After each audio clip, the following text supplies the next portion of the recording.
Each and every time, there's no doubt that first and foremost, safety and security of our students and staff is most important, and clearly our families, because this can impact families, parents, grandparents as much as anybody else. So just like the governor and the mayor and all those involved, we are making sure that we take safety and security as the most important thing that we do. We are taking the advice and the recommendation of the governor from this afternoon on a conference call, as you heard from his press conference a short while ago. We will be extending the closing of our schools in JCPS for at least 2 more weeks. And so the soonest that we could be back at this point would be April 20th. And when I say be back, mean actually in school physically in traditional instruction. So once again, that would be the earliest that we could be back. 2 weeks we extended after spring break. To be that first time we could possibly come back would be that Monday, April 20th. We will continue to monitor the situation. Clearly we know that there is potential that it will extend beyond that, and the governor made it clear to us based upon cases and how that goes in the next 4 to 5 weeks, whether we will extend beyond that. We are at least to April 20th, but we will continue to monitor the situation, obviously be in conference calls with the governor, Metro Health, the state health department, in the weeks to come to keep our families safe, but also communicated with. As we talked about last night at our board meeting, our Board of Education did approve our non-traditional instruction plan, our NTI plan. So now it has been approved by the Kentucky Department of Education and our Board of Education last night, and we are working diligently to implement that plan right now. And so essentially a district like JCPS and most large districts have never implemented an NTI plan before because of the amount of students and the lift that it requires. Secondly, we know that there's a lot of equity issues. We've talked about those equity issues. I've said those in press conferences before. Specifically, NTI instruction is really based upon a virtual type experience for kids where teachers interact with students on a regular basis, giving assignments, getting that back from them, giving feedback along the way, and communicating with families. And we know that a great deal of our kids do not have access to devices or necessarily to the Wi-Fi. So we're working hard to mitigate those problems, and I'll get to that in just a second. But in 5 days this week, since I last stood up here, my team has really worked to implement an online platform where we will provide resources and curriculum for teachers, but also a platform where teachers will create content to provide to students. Can do that in multiple ways, whether that be assignments, videos, actual interaction with students. All of this will be done through the Google Classroom platform that so many of our teachers work on, and we're at 97% of our teachers and staff have been trained on Google Classroom. We will have a web page that will provide resources to parents, to staff, and to students. We will be having hotlines here at Van Hoos along the way so that if there's technical problems, parents can call in. We'll be having training along the way. Our first day, April 6th, will be a professional development day for our staff. And that will be the day we will be asking staff to come in, go through some training protocols online. Won't be coming in. We'll be doing that virtually.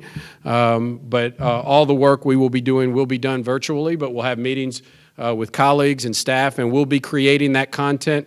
We will also ask our parents and families to use that day to make sure that they get connected and ready to go for our first NTI day, which will be launched on the 7th of April. And we will continue to do that every day in NTI until we are able to come back to school, or obviously the potential of end of year. But we are working very hard to provide the best possible experience for our students. I'll say this, nothing replaces face-to-face instruction with teachers. Nothing replaces students being in an actual classroom, but we want to get there as close as we possibly can to make sure we provide excellent instruction for our students virtually. And then we will also be working on a plan to provide hard copies for students who don't have access to those devices. I would like to highlight some of the services we continue to provide. Clearly, we're still providing meals for our students, and today we eclipsed 50,000 students were served this week, either breakfast or lunch. So we served 50,000 meals. Over 14,000 meals were served today alone in our schools, and I believe next week we'll be up to 69 sites that will be providing breakfast and lunch for our students. So I think that says a lot about the need of our students out there right now, that we serve 14,000 students, or we serve 14,000 meals to students today, and how important this service is. And I just want to once again pause. We have out there working right now, we have nutrition workers, we have people in central office, we have those that are delivering food that are working so hard right now to make sure that we provide those services to our students, and I can't thank them enough for that. Secondly, as I said before, we're working on devices. We know this is difficult and tough times, so we are looking to get 25,000 Chromebooks that we currently have in schools right now and get them in the hands of our students. And so that's a big challenge to us, is we're going to get those 25,000 Chromebooks. We know we're going to replace them with our schools on the back end of this. Once we get through this and move along, we'll replace those at our schools. But right now we want to make sure our students have hands on Chromebooks if they don't have those devices at home. So next week, by late next week, we'll be releasing a plan that over spring break, any free and reduced lunch student will have the opportunity to reserve a Chromebook, and we'll be releasing that. And all of next week, every day, we'll have multiple communication opportunities for families. But we want to get at least 25,000 Chromebooks out to our students. Obviously, we also know that connectivity and connection to Wi-Fi is a major challenge. Many times that's outside of our realm here in JCPS, but we are working with Metro government and others to find additional ways to provide Wi-Fi to our students and families. It does become a challenge because right now students can't go to libraries or other public places to access public Wi-Fi, but we are working hard to mitigate that and hopefully have some plans in the next week where we can provide some opportunities to our families. So we really want to make sure that we get 25,000 students with these Chromebooks and as many kids as possible with Wi-Fi. So you can imagine the work that's being done here this week, and most of it's being done from home. So we have all this going on, our employees telecommuting, but meeting together virtually and working to build this platform. So many people are giving so much of their time to make sure that we are ready to roll on April 6th with our faculty and April 7th with our students. And we will be successful with this. And looking at other major districts across the country, we are shooting much higher and think that we will have one of the best virtual platforms for students in this type of instruction of anywhere in the country. And we will work to do that. And once again, I want to say this is an opportunity for teachers to obviously use our resources, but they will also be building their own content along the way, communicating with their students, email, virtually, all of those ways.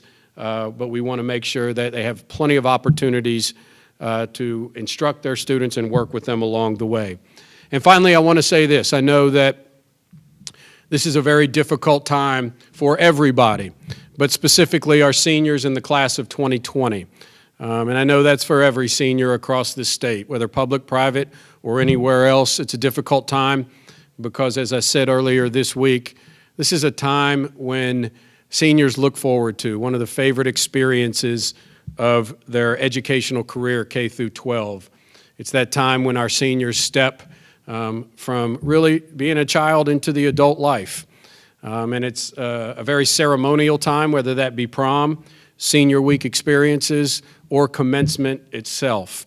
And I know how difficult it is for those students wondering what's going to happen in the weeks to come. And so my hope clearly is that we are able to come back and have all of those experiences. We want to do that for the class of 2020. But without a doubt, I can say this confidently, seniors, class of 2020 in JCPS, each and every school will have commencement exercises. There will be a graduation ceremony for every single school. Whenever it is safe to do that, we will make sure that each and every student has the opportunity to walk across that stage in cap and gown and receive their diploma from their principal. And so whatever that might be, whenever we get instructions that it's safe to gather after the conclusion of the school year and once students have met the criteria for graduation, we will make sure that every single JCPS school has commencement exercises at some point in the summer. And we are committed to doing that, and know, class of 2020 and seniors, that our heart is with you right now. And we share in the angst that you have over this, just like everyone else in the community, and we want to make sure to support you. Number one, make sure you graduate, so we're going to do everything we can to support our seniors, that they get to graduation through NTI work, but also that we are able to celebrate with you as you close out your high school career in JCPS. So a lot's going on, lots of work for us to do. We have significant work to do over the next really 14, 15 days before we launch this, but we will continue to work hard, make sure we provide great instruction for our students and great services once we go to NTI instruction, and also support them in our community to make sure we stay safe and healthy. So at this time, I'll take any questions that you have. Well, right now, that's still up in the air. I know that the bill passed, I believe 461, passed House and Senate. I'm still waiting to hear about governor's signature. So walking in here, I hadn't heard at that time yet whether that was the case or not. And so I hate to speak to that before that happens. I'm confident in the phone call that he will sign that and support that, which provides emergency days that we will be able to use for students and staff, NTI days. So right now, I know it's not an easy answer to say. We are still currently at that same spot that we had talked about before, because we will be using NTI days. Our board, we have not asked them to forgive those 4 days that we can yet, because we want to see how this all shakes out. But I think there will be major changes in the weeks to come, and we're really going to have to see where how long we're out before we can make that official determination. But right now, once again, I would say it's at June 10th. If we have those 4 days forgiven, which we will at a future board date, it would be to June 4th. But I do want to say I think that's very fluid at this time, and I expect that to change. So with the hard copies of materials that we sent to kids, that was optional at first. Are those now mandatory? You all have to figure out if this closure is going to be extended further, what to do at that point, or I guess where do things stand with that? These become official instructional days, and so yes, you know, this is just like school attendance. But we want to make sure our goal is not to harm our students in any way. We know this is a big challenge. We know there's a lot of anxiety about what's going on. So our goal here is not necessarily to harm or punish, but to make sure we support and provide instruction.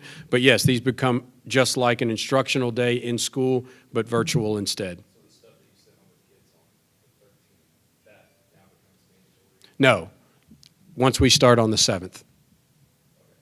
April 7th. At the last press conference, you asked partners in the community to kind of step up in terms of getting those Chromebooks and, you know, trying to establish Wi-Fi. Since then, have people come forward, have organizations come forward? We haven't had the business support necessarily, or the company support that we're talking about. We have had citizens that have come forward that are looking to provide funding to do that. So what I will say is our community is stepping up from more of a philanthropic way to look for funding. We haven't necessarily found the specific company that's willing to step up and provide that access, that internet access, that ease of access, and the employees that can get out and get it done quickly. So right now we're looking more towards hotspots and things like that. I can't say we're definitely going to be there, but that's where we're focusing on right now. So we're pushing on that one.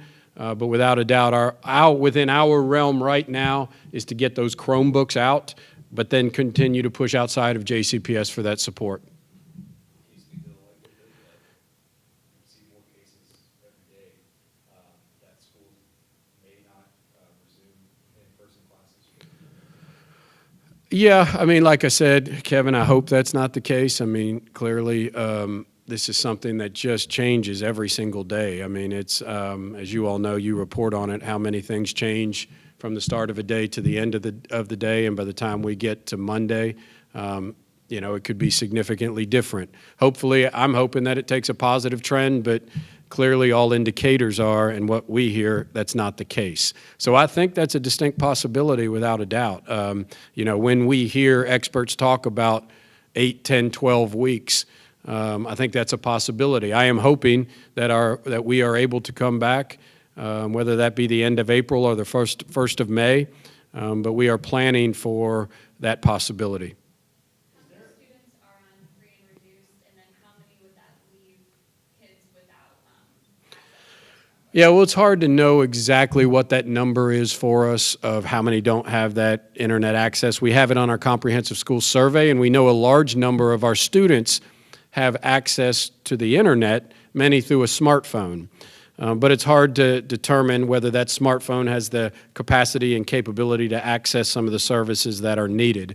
So we know a little over 60,000 of our students are on free and reduced lunch, but I think many of those have access to a device and Wi-Fi. So we can't say exactly what that number is, but we know that getting 25,000 out there is really going to help us out a lot. And you mentioned the deal with Sorry. Spectrum last night. Is that still on the table? Well, I know Spectrum is making some offers for students and families who need internet access in 2 months for free, but I can't speak to the exact nature of that and their capacity to do large numbers of getting that into homes. Yes, sir. You said that when it comes down to it, nothing beats in-person learning. If the academic year does not continue in person, is there a level of concern for the next school year that certain students may not be where they need to be? I mean, that's always our concern, first of all, but clearly, if we are out of school, and when I say that, I mean, I'm talking about relationships with teachers, knowing their students, being able to really provide instruction to where kids need it, and knowing that and assessing them all the time and making adjustments. I mean, that is the power, plus the services they provide at school. That's the power of in-school and in-class instruction.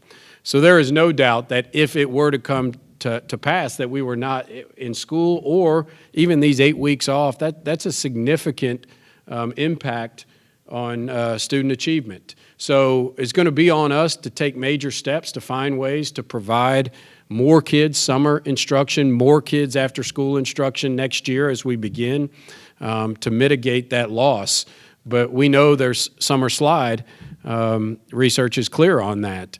But when you add in the potential for March to end of May as well, that definitely becomes a concern and something that we're going to have to address. Right now, we are focused on getting this platform up and running, having great instruction for our students virtually and out of school with this NTI plan.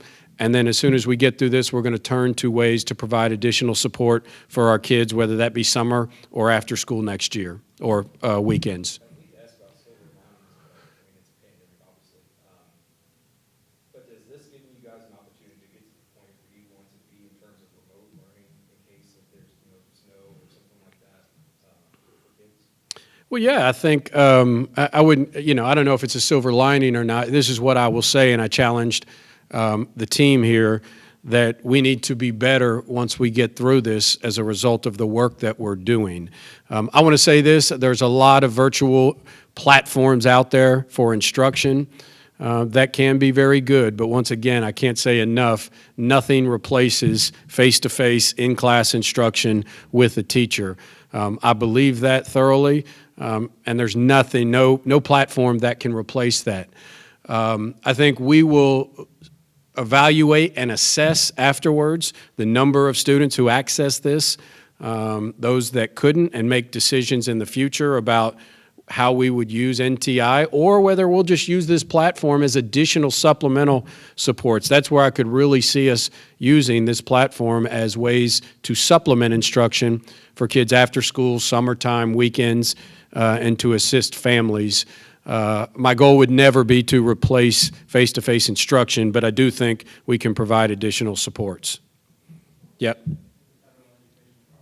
Given any guidance to the district at this point in terms of, if the delays are extended through the year, what special education plans might have to look like in terms of those students who are on those types of plans? Yeah, I mean, everybody that's a huge challenge is special education services when we do this. So we will look to provide those specific services to our students that they need virtually as much as possible. And once again, it's tough to do that, but we will be providing these services virtually to our students. We will see a lot of the ARC meetings that will be done virtually in the weeks to come, which it will be brand new for us.